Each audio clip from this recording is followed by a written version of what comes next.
Service based में जो interview तुम्हारी कंपनी में आने के लिए होंगे उनसे ज़्यादा मुश्किल तुम्हारे क्लाइंट इंटरव्यू होते हैं, यानी प्रोजेक्ट एलोकेशन इंटरव्यू होता है। और ये फैक्ट है, देख लेना, जब दोगे तो पता चल जाएगा।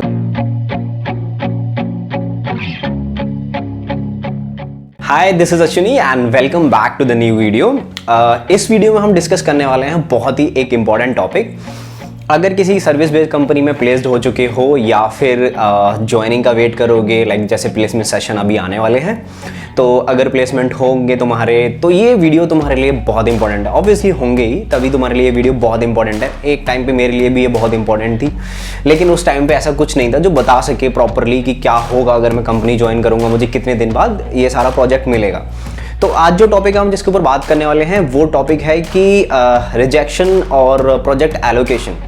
जब मेरे को कंपनी में जॉब मिल जाती है, ट्रेनिंग वगैरह सब हो जाती है, एज एन हम दोनों टर्म में बात करेंगे, फ्रेशर और एक्सपीरियंस, कि इंटरनल जब हमारा इंटरव्यू होता है तो वो किस टाइप का होता है और कैसे प्रिपेयर करेंगे उसके लिए, और क्या रिजेक्शन होते हैं। बिकॉज मैं भी मल्टीपल टाइम इंटरनल प्रोजेक्ट में रिजेक्ट हुआ हूँ जॉब लेने के बाद। तो ये कुछ मैंने सारे पॉइंट्स को नोट डाउन किया है, इन पर हम बात करेंगे और देखेंगे कि इनके लिए, मतलब इनको डिस्कस करने के बाद आपको कितना बेनिफिट मिलता है। और अगर इस वीडियो से कुछ भी हेल्प मिलती है तो just let me know in comment section. Okay, करते हैं ये वीडियो को स्टार्ट। देखो, मैं अपने अकॉर्डिंग बताता हूँ कि ये सारी चीज़ें चलती कैसे हैं। ठीक है, मेरी जो ज्वाइनिंग हुई थी कॉग्निजेंट में 2019 में मैंने स्टार्ट किया था। ठीक है, अब मेरे को जो डोमेन मिला था, मल्टीपल टेक्नोलॉजीज पर ट्रेनिंग की थी, वो मैं किसी और वीडियो में डिस्कस करूँगा कि ट्रेनिंग कैसे होती है, टेस्ट कैसे होता है। अगर इंटरेस्टेड हो तो प्लीज़ कमेंट डाउन कर देना, हम एक डेडिकेटेड वीडियो बनाएंगे और उससे तुम्हें समझाऊंगा कि हाँ कैसे हमें वो टेस्ट निकालना चाहिए। देखो, ट्रेनिंग हुई हमारी मल्टीपल टेक्नोलॉजीज़ पे हुई, उसके बाद एक छोटा सा टेस्ट होता है। ठीक है, लेकिन वो टेस्ट थोड़ा डिफ़िकल्ट होता है। हम ऑनलाइन थे इसलिए हमारा ईजी था, बिकॉज कोविड का टाइम था। अगर अभी जाओगे तो बहुत डिफ़िकल्ट होता है, उसके डम्स हमें प्रिपेयर करने पड़ता है, तो बहुत डिफ़िकल्ट होता है वो। ठीक है, डम्स मिल जाते हैं, वो प्रिपेयर करना पड़ता है पूरा। और जितनी भी सबसे मुश्किल बात क्या है उसमें, कि जितनी भी टेक्नोलॉजीज होती हैं उन सब का एक एक टेस्ट होता है। 3 चांसेस मिलते हैं, नहीं हो पाता है तो बहुत से लोगों को मैंने सुना है कि कॉग्निजेंट ने या अदर कंपनीज ने बाहर भी निकाल दिया है कि तुम अच्छे रिसोर्स नहीं हो, ऐसा बोल के कि टेस्ट क्लियर नहीं कर पाए। तो ये तो थी, देखो, एक टेस्ट की बारी की सारी ट्रेनिंग है, स्टैक्स हैं, सारी टेस्ट वगैरह की बारी है। लेकिन हम बात करते हैं, जैसे तुमने टेस्ट क्लियर कर लिया है ना, ये मैंने इसलिए बताया कि एक मैं बेसिक देना चाहता था तुम्हें, ये जा रही है भाग के तो ये मैं एक तुम्हें बेसिक देना चाहता था कि टेस्ट के बाद क्या होता है। टेस्ट मैंने क्लियर कर लिया है, प्रोजेक्ट एलोकेशन की बात करता है कि उसके बाद क्या होता है, कि मेरा टेस्ट बिल्कुल क्लियर है। अब तुम जाओगे तो ज़रूरी नहीं है कि तुम्हारा टेस्ट करने के बाद तुम्हें डायरेक्टली प्रोजेक्ट मिल जाएगा। देखो ना, एक कंपनी की 2 ब्रांचेस होती हैं, ऐसे समझ लो कि एक ब्रांच होती है जो तुम्हें ऑफिस में, मतलब कंपनी में लेके आ रही है, ठीक है, जो कि कॉलेज से हायर करते हैं या आउट ऑफ कैंपस हायर करते हैं। और ऑफिस में आके, यानी कि तुम्हारे कैंपस में या कंपनी में आके, वो 2 ब्रांच अलग अलग हो जाती हैं। एक होगी हायरिंग डिपार्टमेंट और एक हो गया एक्चुअल जो तुम्हारा प्रोजेक्ट एलोकेशन, या फिर हम कह देते हैं जो मेन वर्किंग डिपार्टमेंट है। तो इन्होंने तो तुमको हायर कर लिया, अब तुम रिसोर्स हो। कंपनी तुम्हें अगर प्रोजेक्ट मिले ना मिले बेंच पर रखेगी, बेंच पीरियड जैसे तुमने सुना होगा अपनी कंपनी में, या ज्वाइन करने वाले होगे या ज्वाइन करोगे तो सुनोगे बेंच पीरियड क्या होता है, और बहुत ही वाहियात होता है। किसी और वीडियो में बात करेंगे, क्योंकि मैं खुद 2-2.5 महीने बेंच पर रहा हूँ 2 कंपनियों में। ठीक है, तो वो बेंच पर रखेंगे तुम्हें। अब ये नहीं पता कितने टाइम तक रखेंगे। मैं जो रहा था ऑलमोस्ट 2 महीने से ऊपर रहा था, कुछ नहीं मिला था कोई। हम रोज चेक करते थे कि मेल आ जाए, मेल आ जाए। ऐसी तुम्हारे साथ हो सकता है, नहीं भी हो सकता कि दूसरे दिन तुम्हें डोमेन मिल जाए या फिर प्रोजेक्ट मिल जाए। ऐसा कुछ ना कि डोमेन तुम्हारा वो टेस्ट से पहले की बात होगी, प्रोजेक्ट की बात होगी। अब प्रोजेक्ट ऐसे नहीं मिलेगा कि तुम्हें डायरेक्टली टेस्ट क्लियर करने के बाद प्रोजेक्ट मिलेगा। उसके बाद एक मेल आएगा कि तुम इस प्रोजेक्ट के लिए सेलेक्टेड किए गए हो, तुम्हारा इंटरव्यू शेड्यूल्ड है। तो उसका प्रोजेक्ट का जो भी टेक्निकल लीड होगा, मैनेजर होगा, मैनेजर बहुत ही कम इंटरव्यू लेता है, लेकिन टेक्निकल लीड होगा उस प्रोजेक्ट का, वो तुम्हारा इंटरव्यू लेगा। इंटरव्यू में कौन से क्वेश्चंस पूछे जाएंगे, जिस टेक्नोलॉजी पर तुम ट्रेंड हो गए हो।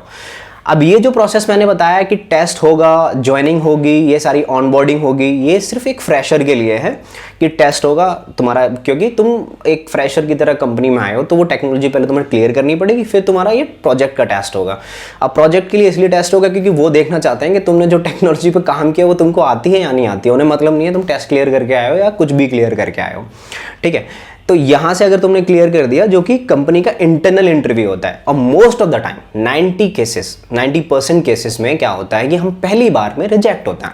मेरे साथ हुआ है कॉग्निजेंट में कि पहली बार में जब मेरे पास आया था, मेरी इन्फॉर्मेटिका पे ट्रेनिंग थी, आज मैं ठीक है माइक्रो सर्विस डेवलपर हूँ, वो एक अलग कहानी है। इन्फॉर्मेटिका पे ट्रेनिंग थी, वो मुझसे कुछ पूछ रहे थे, मेरी समझ में नहीं आ रहा था, तो मैं रिजेक्ट हो गया था। एक में मैं वहाँ रिजेक्ट हुआ था, और हालांकि जब मैं जावा के प्रोजेक्ट्स ढूंढ रहा था तो मैंने खुद से इंटरव्यू शेड्यूल करवाए थे, वहाँ मैं 2-3 बार रिजेक्ट हुआ था, ठीक है। चौथी बार में जाके शायद मुझे प्रोजेक्ट मिला था। क्योंकि देखो यार, वो ना अपने प्रोजेक्ट के अकॉर्डिंग चीज़ें पूछते हैं, और तुम जो प्रिपेयर करोगे वो अपने अकॉर्डिंग, तुमको पता नहीं है, फ्रेशर हो, ऑब्वियसली कहीं ना कहीं तुमको चांस मिल जाएगा और तुम उसमें काम करोगे। तो ये सारी चीज़ें थी हमारी टेस्ट के बाद फ्रेशर के अकॉर्डिंग। अब बात करते हैं कि एक्सपीरियंस बंदे के अकॉर्डिंग क्या चीज़ें होती है। देखो, एज एन मैं काम कर रहा हूँ जावा डेवलपर में। जब सेपिएंट में स्विच किया था मैंने, तो मेरे पास पहले से मेरा टेक स्टैक था कि मैं जावा पे ही जाऊँगा। हालांकि हुआ क्या था कि उन्होंने एज एन, जैसे कॉग्निजेंट क्या करती है, किसी भी डोमेन में पटक देता है कि तुमसे पूछते नहीं है। इन्होंने मुझे हायर किया था एज एन जावा डेवलपर, और ये डाल मुझे फिर से वही डेटा विजुअलाइजेशन और एक्सट्रैक्शन में डाल रहे थे। लेकिन अब हायर तुमने जावा डेवलपर किया है, तो मैंने एक्सलेशन कर दिया था मेल ऊपर हायर अथॉरिटीज़ को, तो उन्होंने संभाल लिया था। फिर जब मेरा हुआ इंटरव्यू, तो उसमें कोई टेस्ट वेस्ट नहीं होता, बिकॉज तुम ऑलरेडी क्लियर करके आए हो इंटरव्यू, राइट।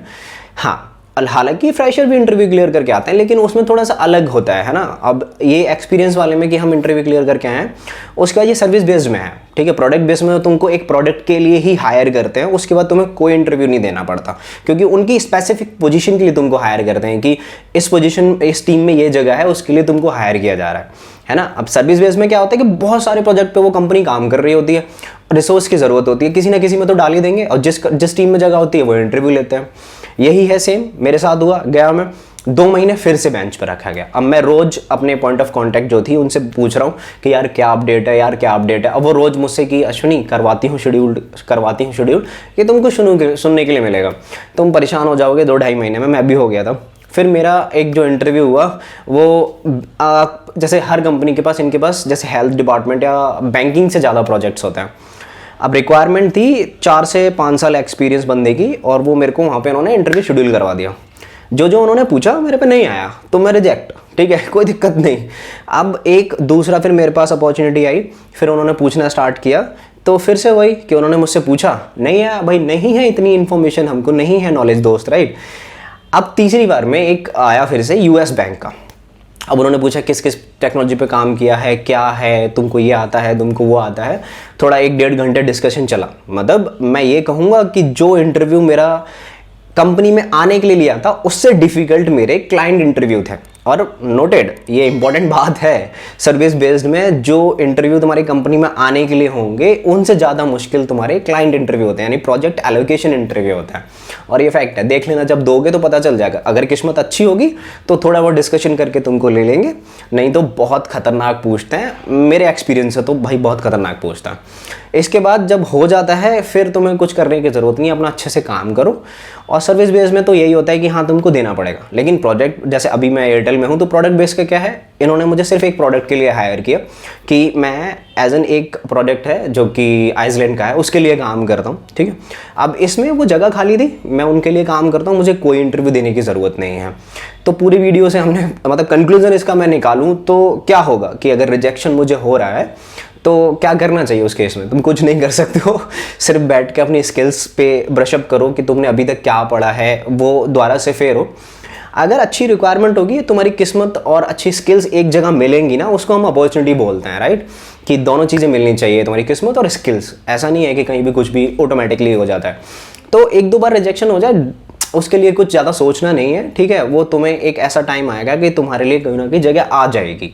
हाँ, लेकिन अगर अपॉर्चुनिटी आती है कि किसी बेकार प्रोजेक्ट में आती है, किसी बढ़िया प्रोजेक्ट में आती है, तो वो ज़रा देख के बात करना, पहले पता चले कि रिजेक्शन के चक्कर में तुम किसी ऐसे प्रोजेक्ट में लाइंड अप हो गए कि तुमने अपनी जो करियर की ग्रोथ है उसका पूरा हिसाब किताब बिगाड़ लिया, तो वो ज़्यादा मुश्किल हो जाता है उस प्रोजेक्ट से निकल पाना। बिकॉज तुम ऑलरेडी 3-4 रिजेक्शन जाके एक प्रोजेक्ट तुमने एक्वायर किया है, जहाँ उसमें गए हो, फिर पता चलता है कि वो प्रोजेक्ट तुम एज एन डेवलपर गए थे, वहाँ जाके तुमको टेस्ट केसेस लिखने पड़ रहे हैं मैनुअली, या फिर कुछ और करना पड़ रहा है, ऑटोमेशन करना पड़ रहा है, नहीं तो फिर डेटा का विजुअलाइजेशन ही करना पड़ रहा है, एक्सट्रैक्शन करना है। ये मेरे साथ हुआ था।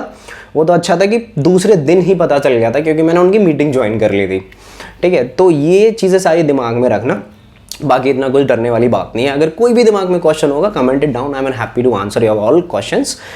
मैं मिलता हूँ एक नई वीडियो में एक नए टॉपिक के साथ। अगर इस वीडियो से कुछ भी सीखने के लिए मिला हो, थोड़ी सी भी हेल्प हुई हो, तो please do subscribe and hit the like button, और अपने दोस्तों के साथ भी शेयर कर सकते हो इस वीडियो को। Till then take care, bye bye.